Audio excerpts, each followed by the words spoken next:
Well, you can do a radio buy without the AMR research, but you should only do that in the instance that the AMR research is not available. Okay? Now, there basically are three components that make up a farm radio station. The first component is the signal strength of the station.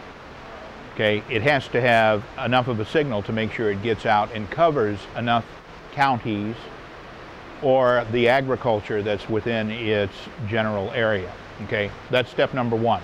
Step number two is the overall format of the station. If you go back and look at the most successful farm radio stations and network affiliates throughout the United States, they're either going to be news talk or country and western. Okay? Occasionally you'll find an oldies one, but remember the average age of the farmer is 57. Okay? The third thing that binds it all together is the farm broadcaster. Okay? That binds it all together, but the others are very important. If you don't have signal strength and you don't have the proper format, you can't go from Frank Zappa Weasel's Rip My Flesh into the farm market report. Right. That just is not gonna work. Okay? AMR Research is extremely targeted, and its confidence level in terms of at the 95% confidence level is greater than Arbitron's because of the amount of sample. Now, Arbitron's new technology, okay, with the personal people meter, is superior in terms of total technology, but still does not go demo specific in the consumer market as deeply as we go in the farm marketplace. So that we have at least 100 in-tab samples for any AMR. That's a minimum, and the majority of the AMRs will be running 400, 500, 600 samples in a station's coverage area. There's 16,000 total samples out there. So that's huge, and represents coverage of about 80% of the farm broadcasters. Okay? So it's not, if Arbitron could sample that heavily, theirs would be much more accurate too, particularly with the new personal people meter. The AMR's methodology difference is it's day of, day after recall. So it's totally unaided response done by the farmer. Historically, these types of pieces of research tend to yield what we call the P1 listener. The P1 listener is translated to be the primary listener of a station. Because it's unaided recall, the tendency is to only name those stations that are of the highest importance. So the only flaw in the methodology is that if you're just randomly going down the dial sometime and pick up 6 radio stations, you're not going to recall 3 or 4 of those. But the average farmer listens to approximately 3 radio stations. Okay. Standard rate and data systems. SRDS used to be our Bible back in the old days. You know, we'd sit in the shadow of the pyramids while they were being built and read the SRDS.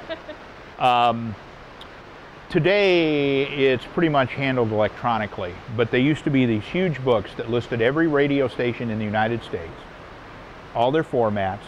It was updated about 3 to 4 times a year, and you had to pay money to subscribe to it. You still have to pay money to subscribe, but now it's pretty much handled electronically. So SRDS is a way of someone sitting there very quickly.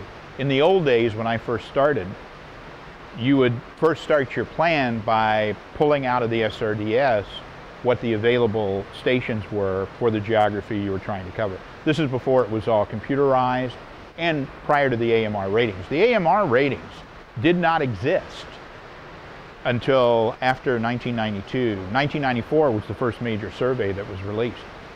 In 1992, if you were spending $1 million in farm radio and the client turned to you and said, well, how many farmers am I reaching for that $1 million? You could not tell them. And then they would say, well, I'm spending $1 million and you can't tell me how many people are doing this, you know? Not going to fly. So that's where we took the best methodologies that we knew of the time and created the AMR Research. In terms of advertising, you have various layers of it, okay? So for example, in print, you may buy 3 to 5 to 6 magazines deep. It's very seldom that you go in and just buy exclusively one magazine. Even though a lot of their circulations are duplicated, not everybody looks at every page on the magazine, okay? It takes 15 seconds to read the average print ad, okay? So if I buy 4 magazines deep and everybody reads my ad, they have spent a total of 1 minute in a 30-day period with my advertising. Now, if your print ad is solid, that's a pretty heavy minute, potentially. But your print ad has to have stuff that, you know, that's rippable out so that they're really after it, so to speak, the rip factor. All media is divided into media imperatives. Chances are, if someone is a heavy consumer of one medium, they will be a lighter consumer of others.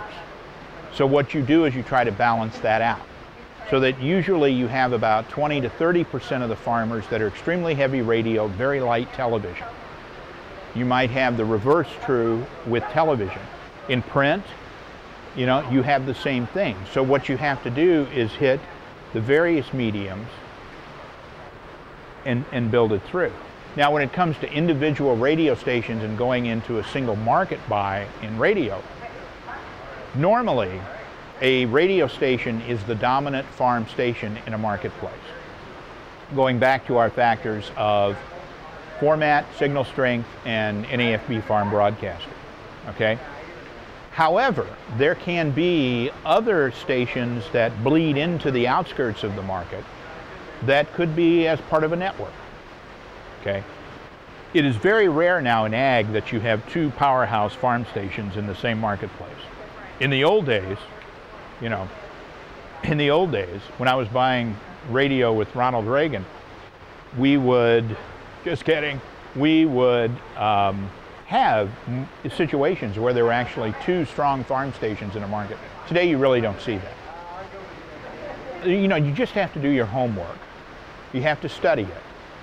And media buying is really a story problem. It's a story problem, like the ones everybody hated, okay? For example, Erica listens to the radio 5 times a week between 6 in the morning and 9 in the morning, Monday through Friday. There are 90 different positions where Erica could be. She is at 5 of them. How many of those positions do you need to buy to have a 75% chance of hitting Erica? Okay? So it's all a story problem. Ratings are probabilities. A rating is the probability of someone consuming that media at that particular time. So what you have to do is study it. The ideal media person would be a math major, majoring in combinatorial probability, and then probably a minor in psychology, trying to understand the impact of it. And fortunately, most of those people are in prison. Ha! No. But that's your, I mean, that true media, if you're a student of media and really get into it and become a media geek, you start studying all these different parameters. And then